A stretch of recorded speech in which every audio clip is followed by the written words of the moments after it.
Hello बेटा, कैसे हैं आप? आई होप आप सभी ठीक होंगे बच्चे। अभी तक हमने अपने कुछ चैप्टर्स जो क्लास 10 के हैं सिलेबस से वो हम देख चुके हैं बेटा। आज हम अपने एक नया चैप्टर शुरू करने वाले हैं जिसका नाम है metal and non metal. Class 10 chapter 3 धातु व अधातु के की शुरुआत करने वाले हैं। शुरुआत हम लोग ऑलरेडी कर चुके हैं। थोड़ा सा एक जो इसका कॉन्सेप्ट है जो बहुत बार एग्जाम में पूछा जाता है, आज हम उसके बारे में मोस्ट इंपॉर्टेंट कंसेप्ट जो मुझे लगता है कि हर बार एग्जाम में वहाँ से क्वेश्चन आता ही आता है, उसके बारे में बात करने वाले हैं। जो धातु और अधातु वाला चैप्टर बेटा, उसमें मोस्ट इंपॉर्टेंट टॉपिक है आयनिक आबंध और कोवेलेंट बॉन्ड। मतलब आयनिक बॉन्ड और कोवेलेंट बॉन्ड, आयनिक आबंध और सहसंयोजी आबंध, ये दो आबंध ऐसे हैं जो मोस्ट इंपॉर्टेंट मुझे लगता है कि इस चैप्टर से हैं। और आज की क्लास में हम उसी के बारे में बात करने वाले हैं। ठीक है, अभी तक अगर आपने मेरे चैनल को सब्सक्राइब नहीं किया है बेटा, तो आप नीचे दिए हुए लिंक पर क्लिक करके मेरे चैनल को सब्सक्राइब कर सकते हैं। मेरे चैनल का नाम है बियॉन्ड इमेजिन पॉइंट। गुड, चलिए तो आज की बात करेंगे आयनिक आबंध के बारे में बात करने वाले हैं बच्चे। मतलब हम आयनिक बॉन्ड के बारे में बात करने वाले हैं। हमेशा एक बात याद रखनी है बेटा कि आयनिक आबंध जब भी बनेगा तो वो धातु किसके बीच में बेटा, धातु और अधातु के बीच में बनता है। किसके बीच में बनता है बच्चे? धातु और अधातु के बीच में आयनिक आबंध जो है वो बनता है। मतलब मेटल, मैं लिख देती हूँ यहाँ पर, धातु और अधातु के बीच में हमेशा ये आबंध बनता है। मतलब मेटल और नॉन मेटल के बीच में हमेशा क्या बनता है? आयनिक आबंध बनता है। ठीक है, इसका कारण है क्योंकि हमें पता है बेटा जितनी भी हमारी धातुएं हैं, जैसे मैंने सोडियम का नाम लिया, जैसे मैं पोटेशियम का नाम, सोडियम है, पोटेशियम है, मैग्नीशियम है, मैंने कुछ धातुओं के, एल्यूमिनियम के नाम ये मैंने यहाँ लिख दिए। इन सब के ऊपर आपको पता है पोटेशियम जिसका नंबर 19 होता है, प्लस चार्ज होता है, यहाँ भी प्लस चार्ज होता है, ये +2 चार्ज होता है, ये +3 चार्ज होता है। तो मैंने कुछ धातुओं के नाम लिखे। आपको यहाँ एक कॉमन चीज़ दिख रही है बेटा, सबके ऊपर प्लस चार्ज है। सबके ऊपर कौन सा चार्ज है? प्लस चार्ज है, मतलब धनात्मक चार्ज है बेटा। ठीक है, तो दूसरी इंपॉर्टेंट बात, ये सभी की सभी क्या हैं? धातुएं हैं। पहली बात मैंने आपको लर्न करने के लिए, याद रखने के लिए बोला है कि आयनिक आबंध धातु और अधातु के मध्य बनता है। धातु और अधातु मतलब मेटल और नॉन मेटल के बीच बनता है। ठीक है, कभी भी ये मेटल और मेटल के बीच नहीं बनेगा। मतलब मेटल और मेटल के बीच में आयनिक आबंध नहीं बन सकता। नॉन मेटल और नॉन मेटल के बीच भी आयनिक आबंध नहीं बन सकता। क्यों? क्योंकि जो आयंस हैं वो किसके ऊपर होते हैं? या तो धातुओं के ऊपर होते हैं और अधातुओं के ऊपर भी कुछ चार्ज हमारे पास होता है। ठीक है, धातुओं के ऊपर देखो, ये सारी धातुएं हैं, इन सब के ऊपर प्लस चार्ज है। तो हम ये बोल सकते हैं जितने भी मेटल्स हैं वो इलेक्ट्रोपॉजिटिव होती हैं। क्या होती हैं? इलेक्ट्रोपॉजिटिव, मतलब उनके ऊपर प्लस चार्ज होता है। मतलब जो धातुएं हैं वो कैसी होती है? धातु के ऊपर प्लस चार्ज होता है। प्लस चार्ज का मतलब है बेटा कि यहाँ पर क्या होता है? धनात्मक चार्ज होता है। कौन सा चार्ज होता है बच्चे?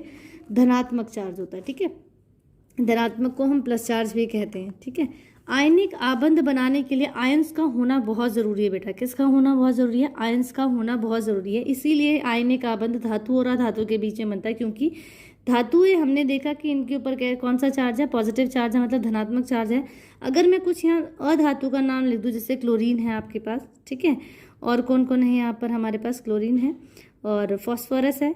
ठीक है, मैं इन दो के एग्जाम्पल ले रही हूँ यहाँ पे।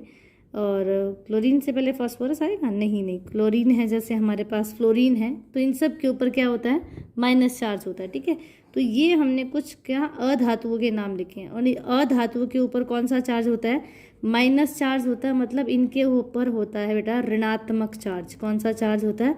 ऋणात्मक। मतलब हमारी जो नॉन मेटल्स होती हैं, क्या होती हैं? जो नॉन मेटल्स होती हैं ये कैसी होती हैं? ये इलेक्ट्रोनेगेटिव होती हैं।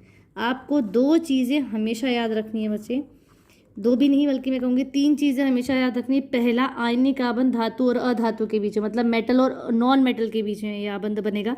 दूसरी इंपॉर्टेंट बात, जितनी भी मेटल्स हैं हमारे पास वो सारी इलेक्ट्रोपॉजिटिव होती हैं, मतलब उनके ऊपर धनात्मक चार्ज होता है। तीसरी इंपॉर्टेंट बात, जो अधातु हैं हमारी वो क्या करती हैं बेटा? उनके ऊपर नेगेटिव चार्ज होता है, मतलब वो इलेक्ट्रोनेगेटिव होती है, ऋणात्मक चार्ज होता है उनके ऊपर। ये 3 मोस्ट इंपॉर्टेंट बातें हैं जो आपको आयनिक आबंध के बारे में भी याद रखनी है। ठीक है, इसीलिए क्योंकि मेटल्स के ऊपर प्लस चार्ज होता है, मेटल्स के ऊपर प्लस चार्ज होता है और नॉन मेटल्स के बीच में के ऊपर नेगेटिव चार्ज होता है। और ये चार्ज, ये हमारा धनात्मक चार्ज है, ये हमारा ऋणात्मक चार्ज है। जब दो अपोजिट चार्ज इकट्ठे होते हैं, दे अट्रैक्ट ईच अदर, क्या कर ठीक है। तो एक मेटल के ऊपर एक नॉन मेटल के ऊपर क्या होता है, मेटल के ऊपर पॉजिटिव चार्ज होता है, नॉन मेटल के ऊपर नेगेटिव चार्ज होता है। ठीक है, तो इसीलिए जो आयनिक आबंध है वो धातु और अधातु के मध्य बनता है। ठीक है, बीच में बनता है। अपोजिट चार्ज, आपको एक और चीज़ याद रखनी है बच्चे,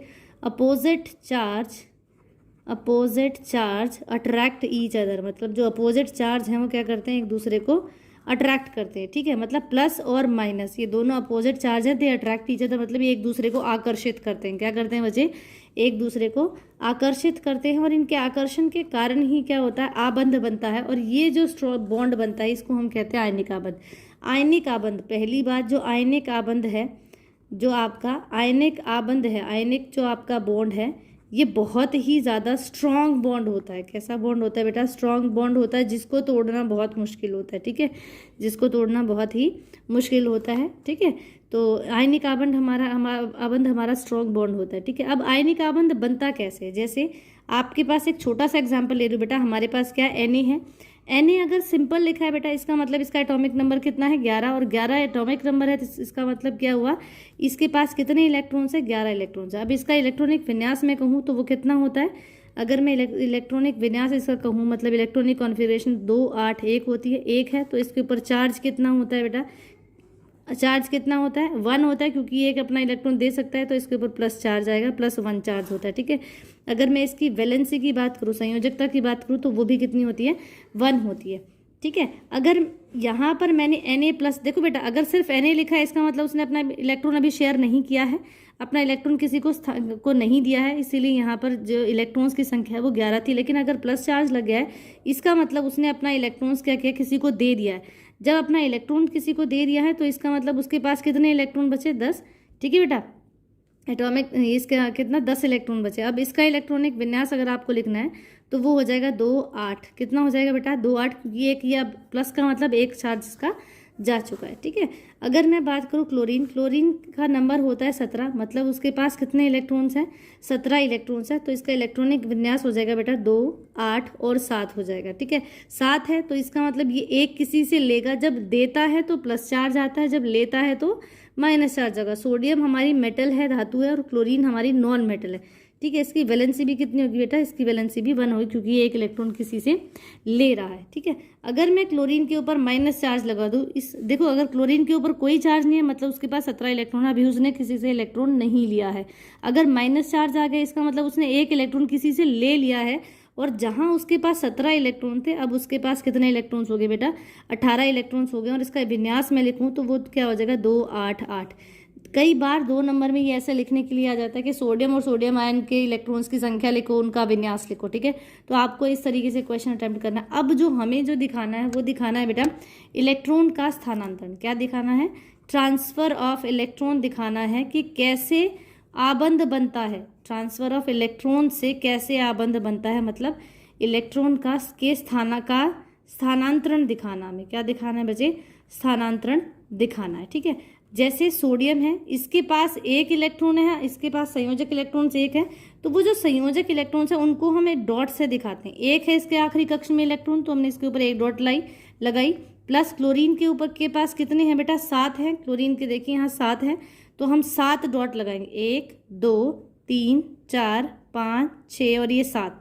ठीक है, अब देखो सोडियम एक अपना दे सकता है, क्लोरीन के पास अपना ऑक्टेट कंप्लीट करने के लिए एक इलेक्ट्रॉन की कमी है, तो ये इलेक्ट्रॉन देगा ऐसे। आपको इसको बिल्कुल एज इट इज दिखाना है कि एरो ऐसे जा रही है, और इसके ऊपर लिखने इलेक्ट्रॉन का स्थानांतरण लिखना है। क्या लिखना है, इलेक्ट्रॉन का स्थानांतरण, मतलब ट्रांसफर ऑफ इलेक्ट्रॉन आप यहाँ पर लिखेंगे। ठीक है बेटा, और जब फिर एरो का निशान लगाएंगे, क्योंकि इलेक्ट्रॉन सोडियम ने अपना दिया है तो ये प्लस चार्ज आ गया। ठीक है, और क्लोरीन ने अब एक क्या लिया है, एक इलेक्ट्रॉन लिया है, तो इसके ऊपर माइनस चार्ज डेवलप हुआ, और माइनस चार्ज डेवलप हो गई, इसके देखो ये 8 पूरे हो गए हैं। ठीक है, तो आपको पेपर में भी बिल्कुल ऐसे ही बनाना है, और इसको कहेंगे NaCl। आपको पेपर में भी बिल्कुल ऐसे ही दिखाना बेटा, सोडियम है, इलेक्ट्रॉन जा रहा है, यहाँ प्लस चार्ज बना, यहाँ माइनस चार्ज बना, और इसको इस लवण का नाम, इस सॉल्ट का नाम है NaCl। ठीक है बेटा, तो आज के लिए इतना ही। आई होप आपको समझ आया होगा बच्चे, और अगर अभी तक आपने मेरे चैनल को सब्सक्राइब नहीं किया है तो आप नीचे दिए हुए लिंक पर क्लिक करके मेरे चैनल को सब्सक्राइब कर सकते हैं। आपको पेपर में ये क्वेश्चन ऐसे ही अटेम्प्ट करना है। ठीक है बेटा, आई होप आपको समझ आया होगा। थैंक यू बच्चे।